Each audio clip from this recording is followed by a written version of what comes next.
জিমন্যাস্টিক্সের বিশ্বকাপে ব্রোঞ্জ বাংলার প্রণতির। অল্পের জন্য পদক হাতছাড়া ত্রিপুরার দীপার।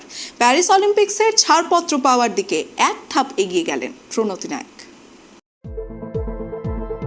জিমন্যাস্টিক্সের বিশ্বকাপে ব্রোঞ্জ জিতলেন বাংলার জিমন্যাস্ট। মিশরের কায়রোতে অনুষ্ঠিত প্রতিযোগিতায় ভল্ট ইভেন্টে ব্রোঞ্জ জিতেছেন তিনি। অর্থাৎ প্যারিস অলিম্পিক্সের ছাড়পত্র পাওয়ার দিকে এক ধাপ এগিয়ে গেলেন প্রণতি নায়েক। প্রণতি জিতলেও অল্পের জন্য পদক হাতছাড়া হয়েছে ত্রিপুরার দীপা কর্মকারের। শনিবার ভল্ট বিভাগের ফাইনালে 13.616 স্কোর করেন প্রণতি। এই বিভাগে সোনা জিতেছেন উত্তর কোরিয়ার আন চ্যাং ওক, তার স্কোর 14.233। দ্বিতীয় স্থানে শেষ করে রূপো জিতেছেন বুলগেরিয়ার ভ্যালেন্টিনা জর্জিয়েভা, তারও স্কোর 13.616।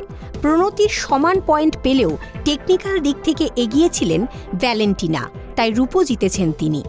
তৃতীয় ভারতীয় মহিলা জিমন্যাস্ট হিসেবে জিমন্যাস্টিক্সের বিশ্বকাপে পদক জিতলেন ঝাড়গ্রামের মেয়ে প্রণতি।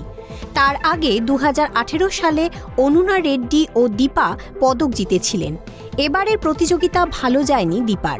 ফাইনালের জন্য যোগ্যতা অর্জন রাউন্ডে প্রণতির থেকে ভালো স্কোর করেছিলেন তিনি, কিন্তু ফাইনালে তার স্কোর হয় 13.383। ফলে পঞ্চম স্থানে শেষ করতে হয় ত্রিপুরার জিমন্যাস্টকে। প্যারিস অলিম্পিক্সের যোগ্যতা অর্জনের জন্য বিশ্বকাপের একটি সিরিজের আয়োজন করা হয়। 4টি প্রতিযোগিতা হয় সেখানে। কায়রোতে হয়েছে প্রথম প্রতিযোগিতা। এরপরে 22শে ফেব্রুয়ারি থেকে 25শে ফেব্রুয়ারি জার্মানির কটবাস, 7ই মার্চ থেকে 10ই মার্চ আজেরবাইজানের বাকু ও 17 থেকে 20 এপ্রিল কাতারের দোহায় হবে প্রতিযোগিতা। এই 4টি বিশ্বকাপ শেষে প্রতিটি বিভাগ থেকে পুরুষ ও মহিলাদের শীর্ষ 2 জিমন্যাস্ট প্যারিস অলিম্পিক্সের যোগ্যতা অর্জন করবেন।